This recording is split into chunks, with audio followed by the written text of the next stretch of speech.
Assalamualaikum warahmatullahi wabarakatuh. Perkenalkan saya Ahila Darin Makia dengan NIM 2006051110100 dari kelas Praktikum Rekayasa Perangkat Lunak C.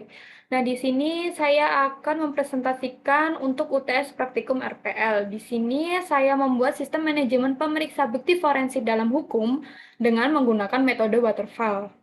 Untuk pendahuluan, latar belakangnya dalam kemajuan teknologi industri 4.0, dalam bidang hukum haruslah bisa mengikuti perkembangan teknologi informasi. Jika hukumnya sudah tidak sesuai, maka harus bisa menyesuaikan dengan semua perkembangan dari tuntutan kebutuhan manusia. Seiring dengan adanya kemajuan dari teknologi informasi serta telekomunikasi yang sudah semakin pesat, dalam prakteknya terdapat macam-macam alat bukti baru dan bisa masuk dalam kategori sebagai alat bukti elektronik, contohnya seperti pesan digital atau email, video conference atau teleconference yang digunakan untuk pemeriksaan saksi, SMS atau sistem pelayanan singkat, dan juga hasil rekaman CCTV. Ada juga dokumen atau data elektronik dan juga sarana elektronik lainnya yang digunakan untuk media penyimpanan semua data.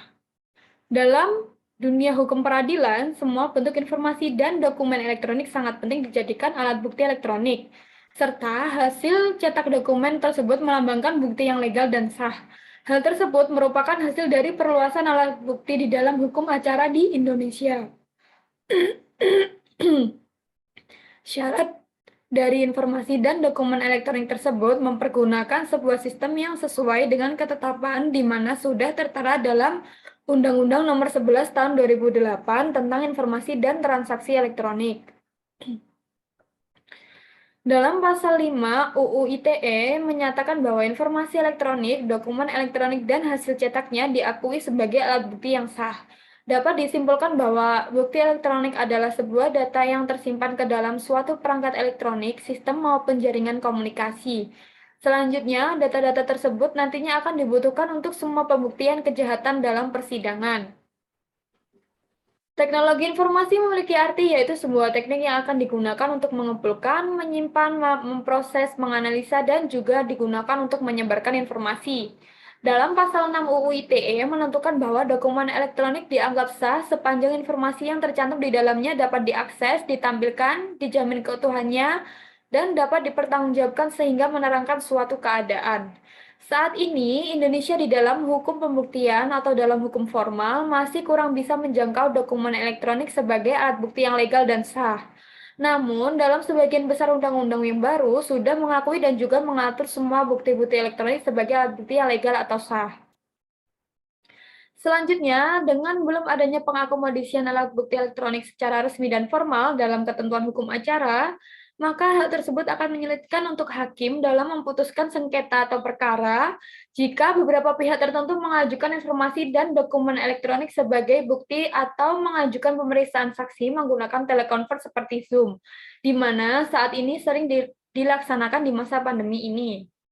Informasi atau data elektronik sebagai alat bukti saat ini sangat rentan dan mudah untuk diubah-ubah, disadap, dipalsukan, dan dikirim-kirim ke banyak pihak dalam waktu hitungan menit atau bahkan dalam hitungan detik.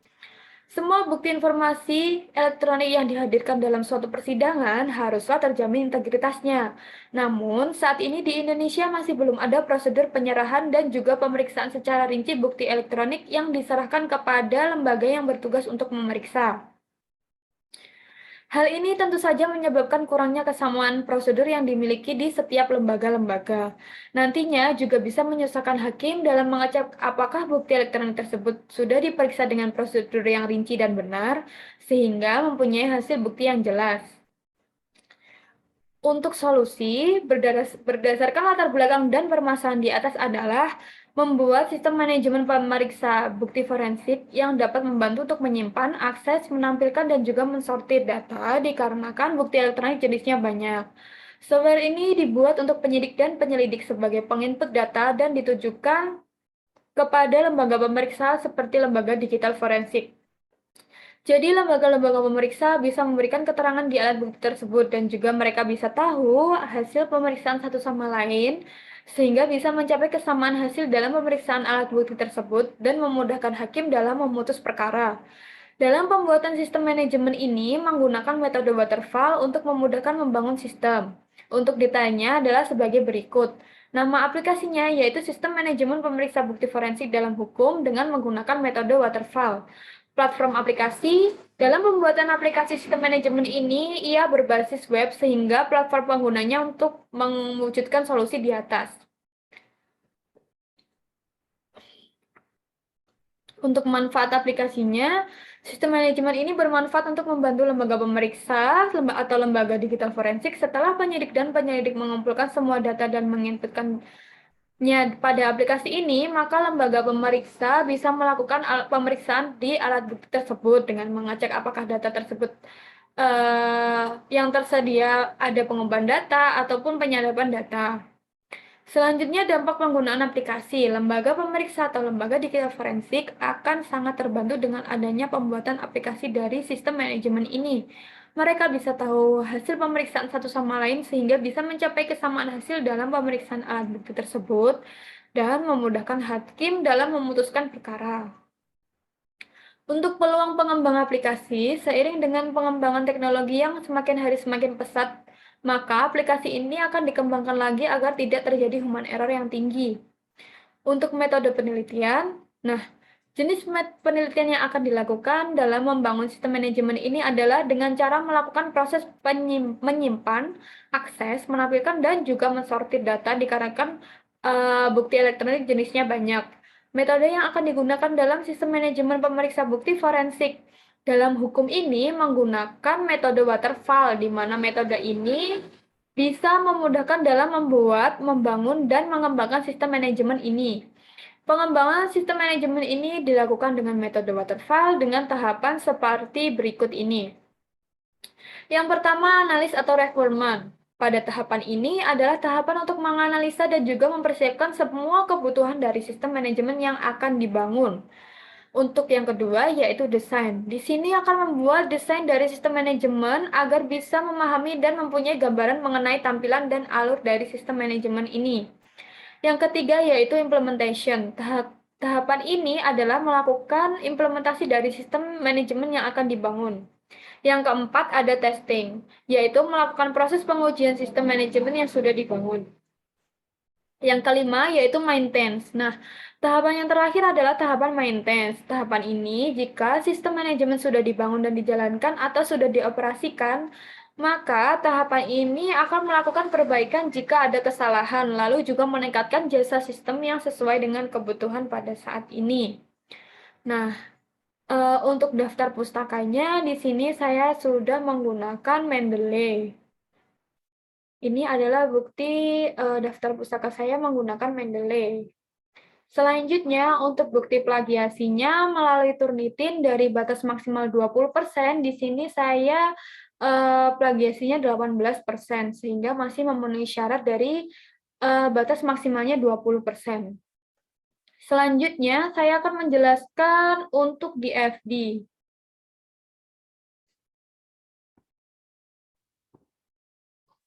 Untuk DFD ini saya menggunakan level 0 dan level 1.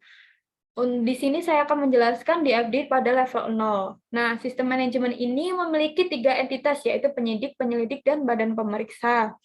Pada sistem ini, ia bisa memberikan hak aksesnya kepada penyidik, penyelidik, dan badan pemeriksa. Lalu penyidik, penyelidik, dan badan pemeriksa bisa memberikan report atau laporan kepada sistem. Selanjutnya untuk DFD level 1-nya, untuk DFD level 1 yang pertama adalah login. Jadi penyidik, penyelidik, dan badan pemeriksa memasukkan datanya, lalu validasi login, dan hasil loginnya akan disimpan pada kotak kuning yang bertuliskan login ini, atau ia semacam seperti database-nya. Lalu penyidik akan mengirimkan barang buktinya ke proses penyortiran barang bukti. Selanjutnya, validasi barang bukti akan masuk ke dalam penyelidik dan data barang buktinya masuk ke dalam penyelidikan barang bukti. Lalu, data penyelidikan akan masuk ke dalam database data penyelidikan, barang bukti, lalu akan direport laporannya. Setelah itu, data penyelidikan akan masuk ke badan pemeriksa. Nah, dan badan pemeriksa akan melakukan pemeriksaan barang bukti dan akan masuk ke database pemeriksaan, dan lalu akan terdapat report atau laporan. Nah, kurang lebih seperti itu untuk presentasi saya. Wassalamualaikum warahmatullahi wabarakatuh.